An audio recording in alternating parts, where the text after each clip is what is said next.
Today we're going to talk about your mom. Maybe you are a mom. You're a mom, babe. I'm You're somebody's your mom. Oh my gosh. No, I'm not. That's a throwback to when we were kids. Yikes. Yeah, today we're going to talk about mothers and how we, Mother's Day is one of those days where we Celebrate collectively moms. go, oh, moms, thanks, Mom, here's some flowers. Or Suzanne Beauty and the Beast, flowers, chocolates, promises you don't intend to keep. We sort of say these things about moms, and I'm not sure we actually put that much thought into it. But here on the Marriage by Design podcast, we're going to talk about what motherhood is and how we ought to be thinking about that from a Christian standpoint. Let's get into that.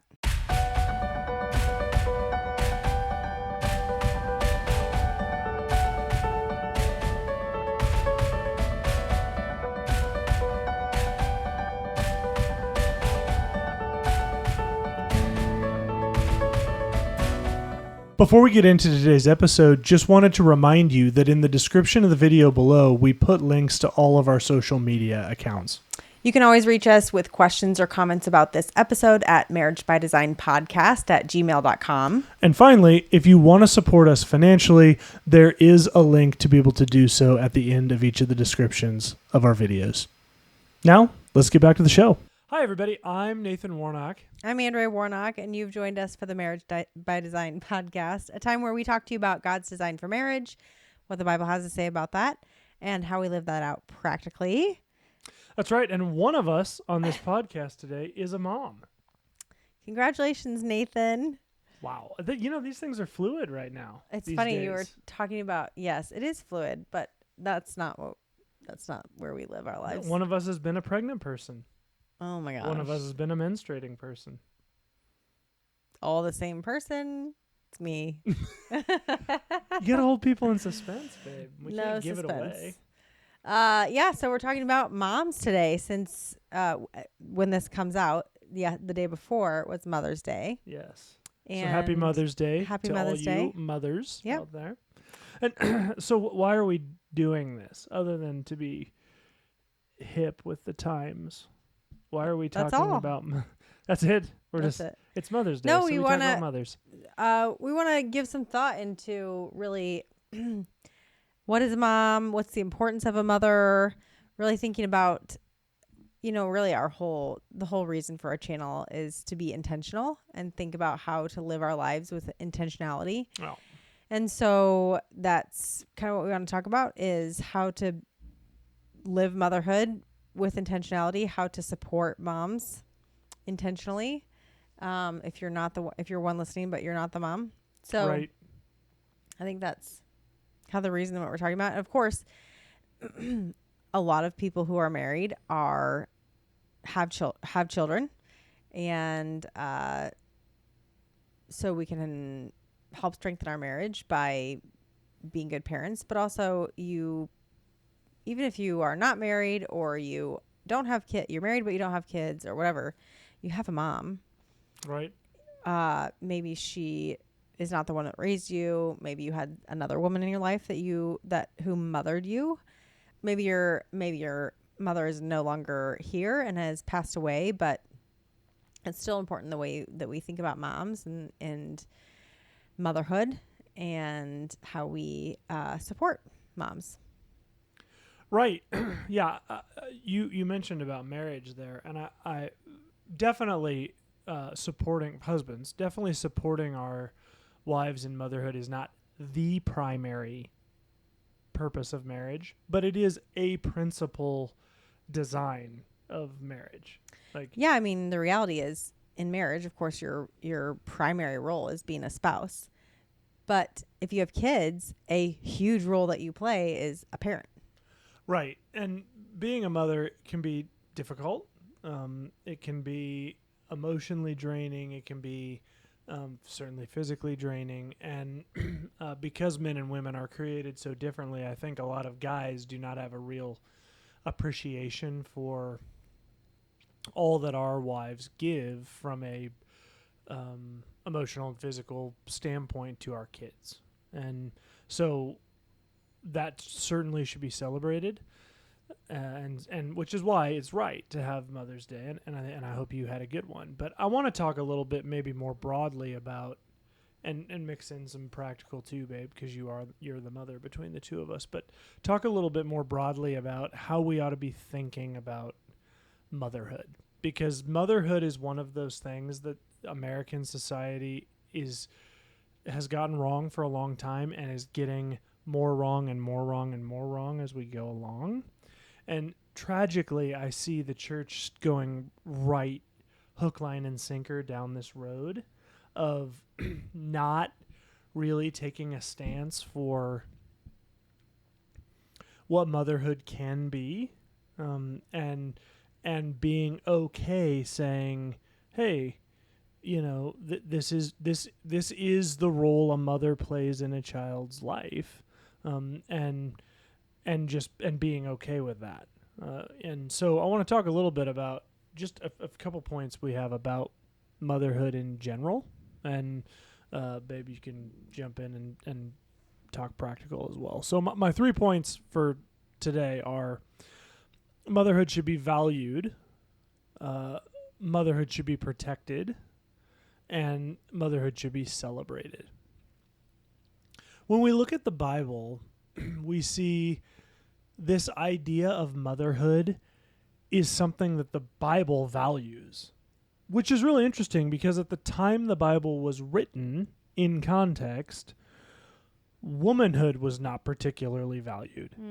And motherhood wasn't really valued either. Children were valued, but women were primarily a means by which we had children, and particularly male children were what mattered in this culture, except for God, Yahweh, and the Israelite people. Like from the very beginning, femininity was celebrated and motherhood was valued. So much so that there's an entire chapter in Proverbs 31, that sets out this ideal of womanhood. It doesn't just deal with motherhood, but it certainly values motherhood, as we see in Proverbs 31:28. When talking about all that this woman in this chapter accomplishes, the one who wrote the proverb says, "Her children arise and call her blessed, her husband also, and he praises her. Many women do noble things, but you surpass them all." And I thought about that and thought, what this chapter is really pointing out to us is that this woman, who's involved in a lot of things, including being a mom, but certainly a lot of other things as well, married, she's a working woman, all these things,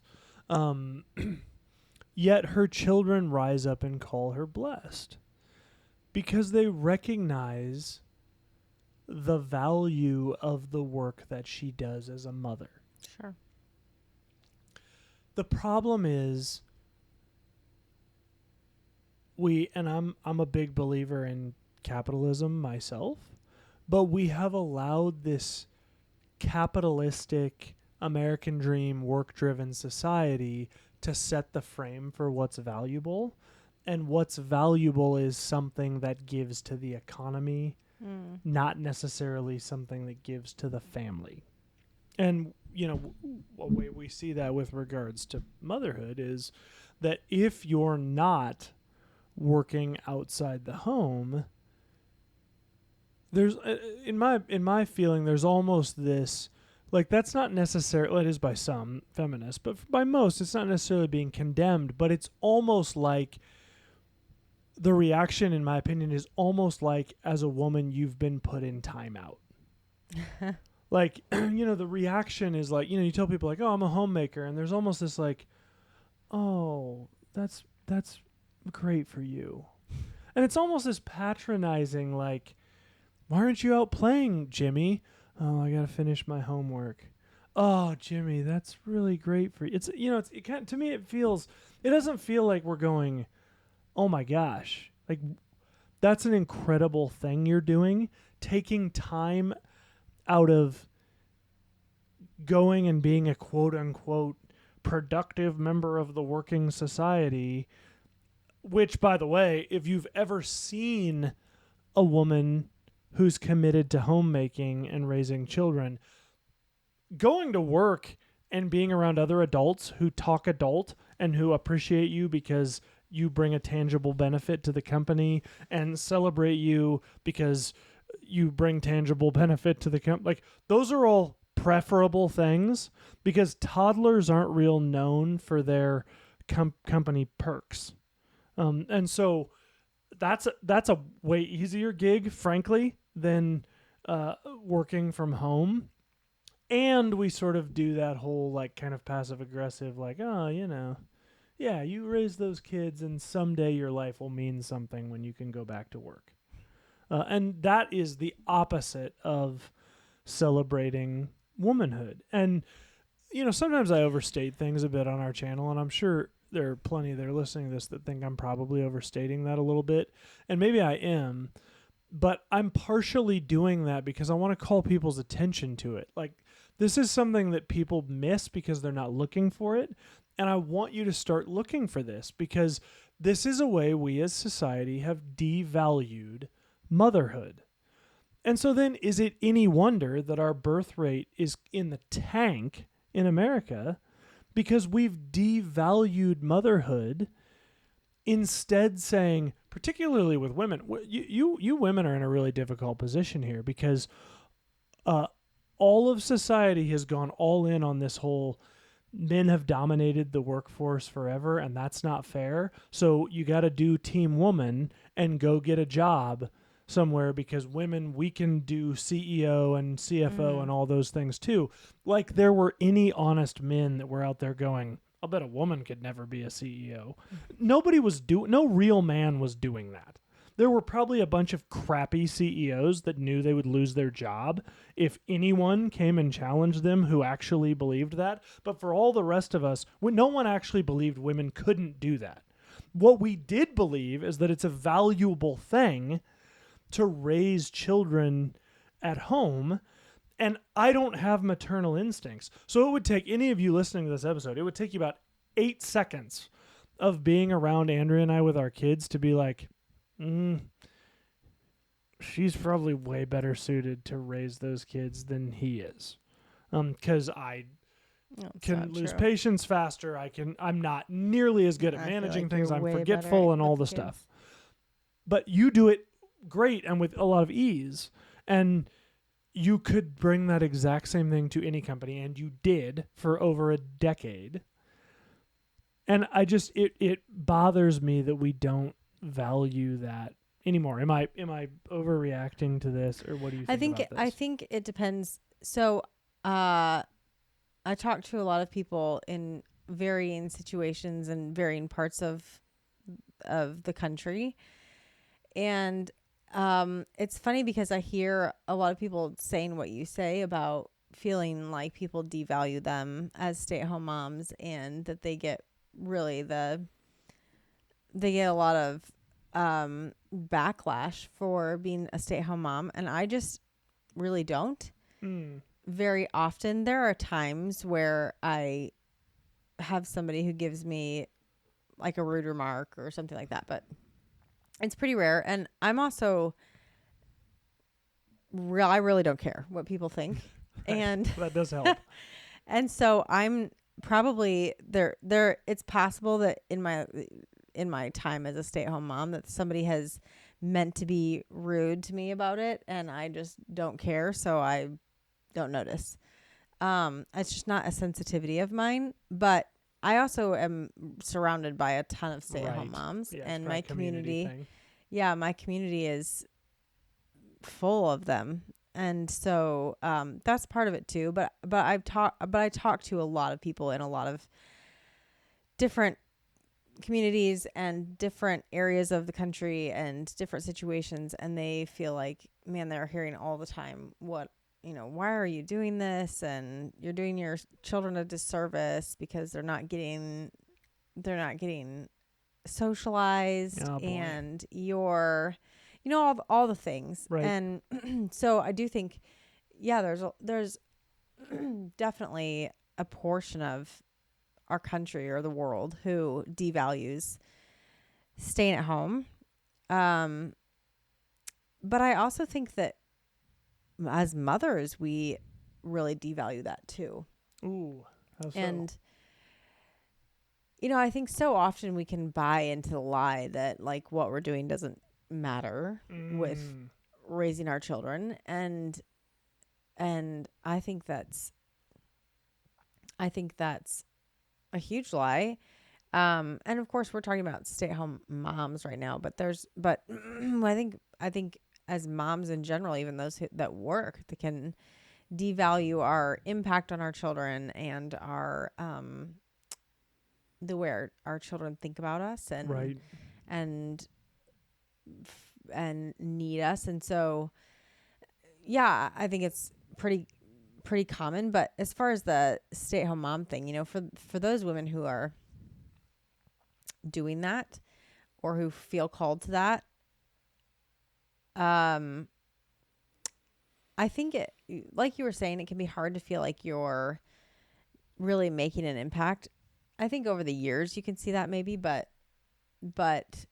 you don't get those. You're not working on a project that you get to start and then actually finish. There's no real like buttoning something up. There's not really any accolades and all the stuff. And so it can be tempting to think, well, I would feel so much more fulfilled doing this, or I would feel better about contributing if I did this. And I think we really have to be careful about that. And even for the moms that work too, feeling like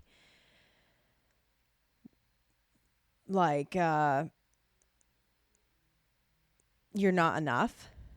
I think it's important. I think it's important that whatever you're called to do, realizing that with the Lord, we are enough, and we need to just press into that. It's good. Yeah, it's good. I always feel, especially with 5 kids, I feel like I'm never enough for my kids, and it's something I just constantly have to work on with the Lord. Like maybe I'm not enough, but I always pray that my kids would allow God to fill that gap between my imperfection and his perfection, And I think as moms, that's important for us to realize that we need to ask the Lord to give us the strength to be what our kids need, but that when we fail, that they would allow the Lord to fill that gap in. Yeah, and this is a good transition point into my second point, which was that motherhood needs to be protected. And this is really where husbands can really get involved. And it's not just that motherhood needs to be protected as much as it is our wives who are mothers need to be protected. Because sometimes it seems like it's really easy for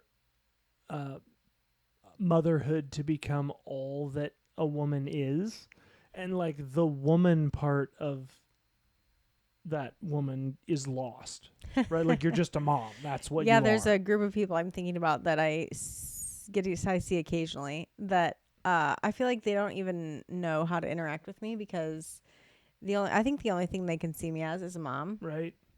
And so they struggle to like really have conversation with me because they don't know what to talk to me about. And it kind of makes me chuckle a little bit because to them I'm a mom and they can't see outside of that, Right. And I think there's a lot of, I know there's a lot of women that really struggle with this, particularly young moms who maybe it's their first child or first couple of children. And it's like, hey, I used to have this identity as a woman. Oh, I used to do a lot more things other than mothering. Right. But even people like around you, like even like sometimes your parents, it's like, you like parents in general, your parents and my parents, and it like at times it's especially when we had young children are like we've sort of disappeared and they just come over to see the kids.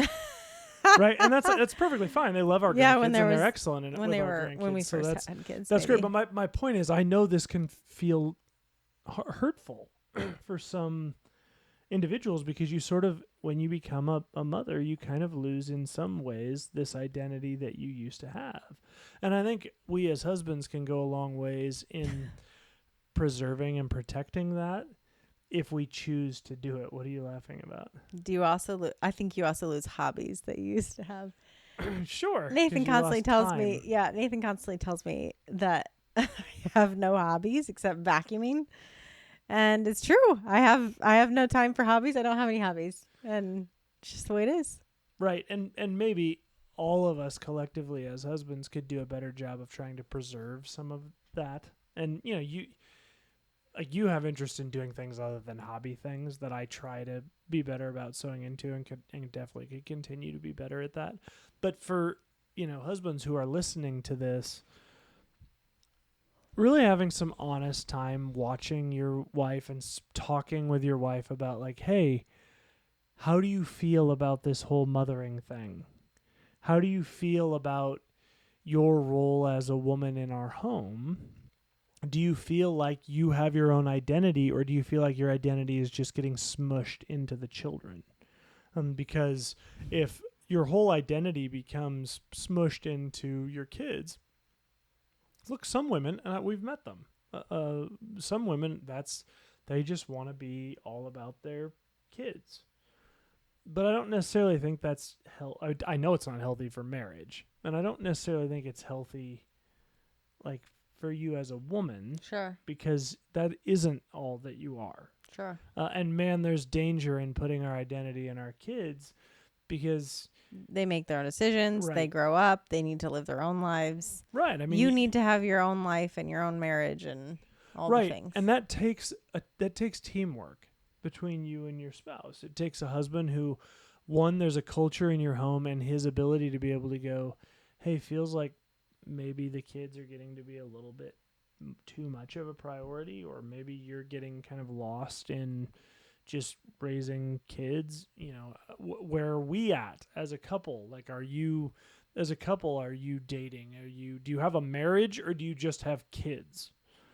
Because that's not right to get into parenting and just have it be just, you're a mom and I'm a dad, and that's what we are, and we'll figure out this marriage thing once they grow up. Because, of course, the dirty little secret there is, once they grow up, you're not even going to know each other anymore. Sure, because we change so much over And time. that's a scary thing. Yeah. So when I say motherhood should be protected, I don't necessarily mean the idea of motherhood.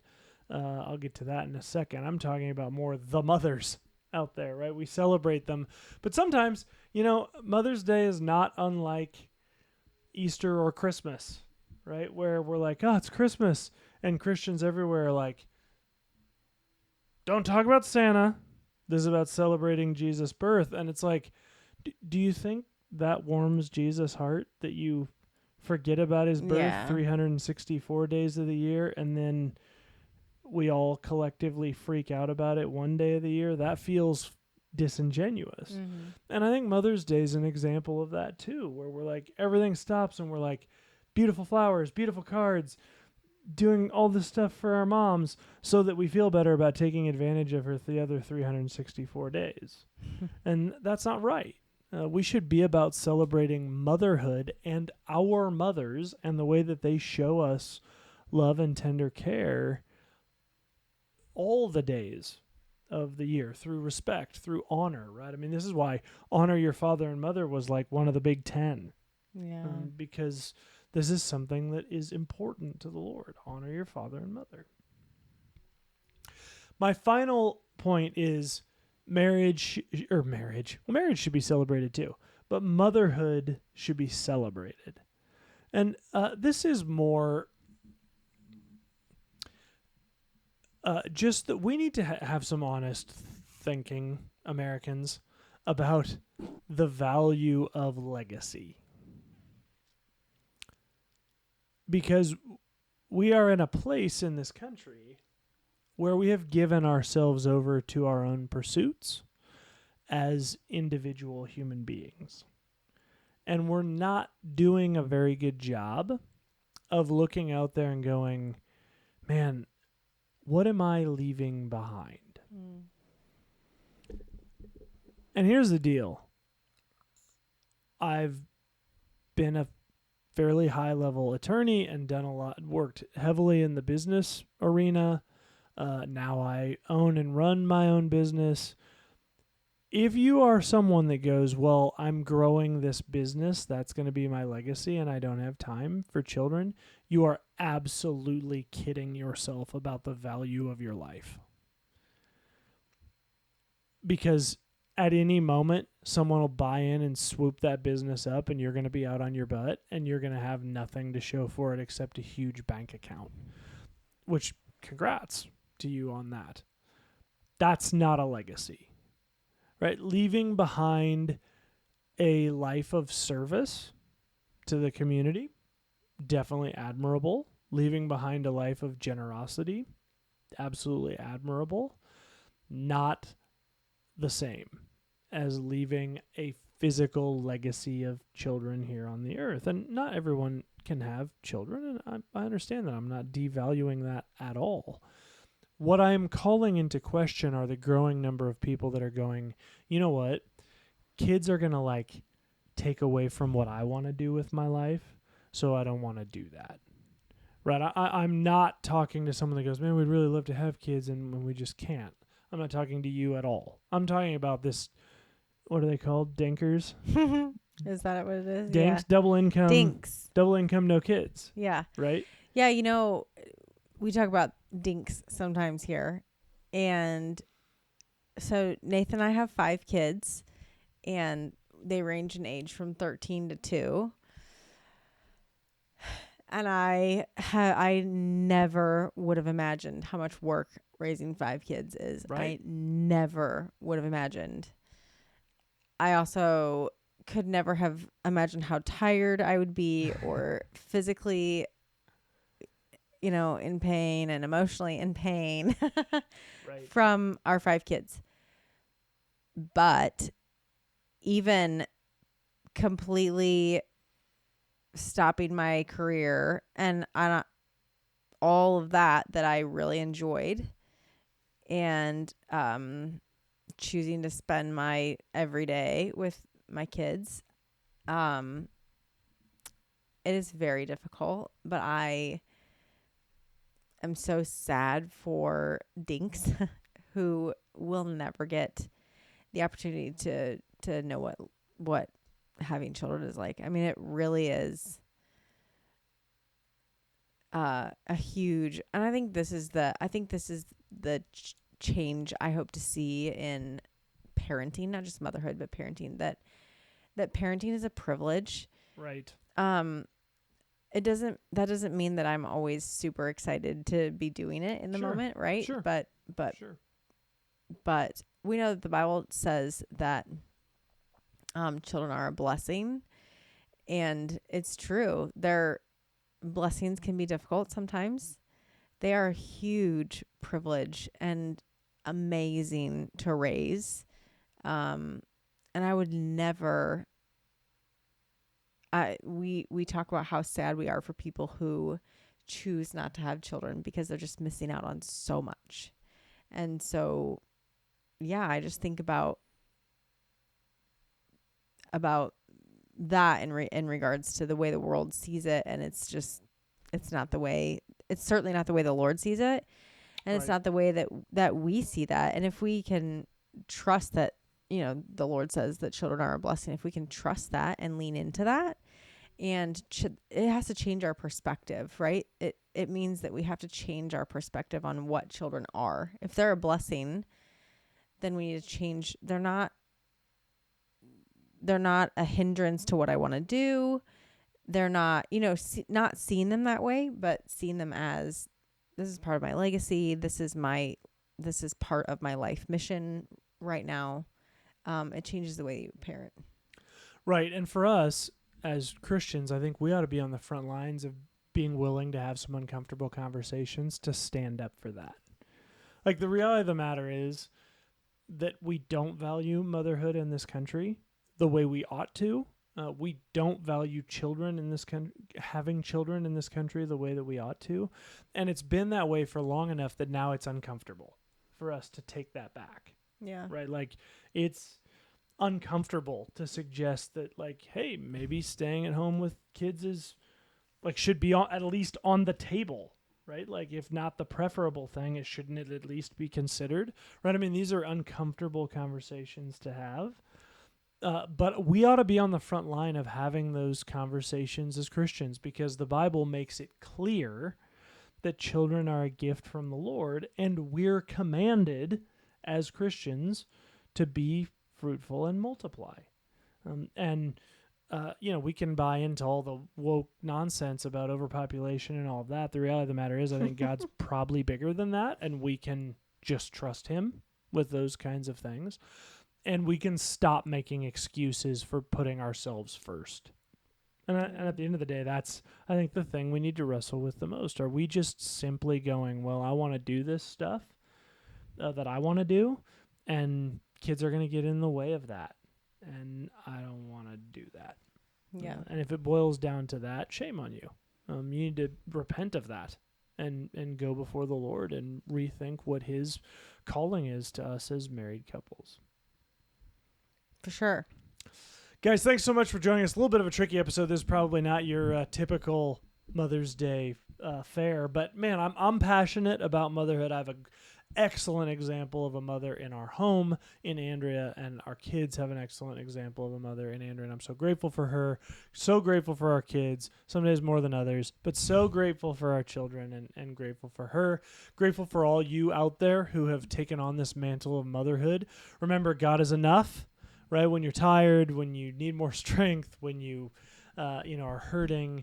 His God mercies are new every morning, right? Like, praise the Lord for new mornings, because it's true. His mercies are new every morning, and there's always a new day. Right. Thank you guys so much for joining us. Really appreciate you being here. Hope you had an excellent Mother's Day. Hope you have an excellent week, and we will see you next week for another episode of Marriage by Design. Until then, remember, God is for your marriage.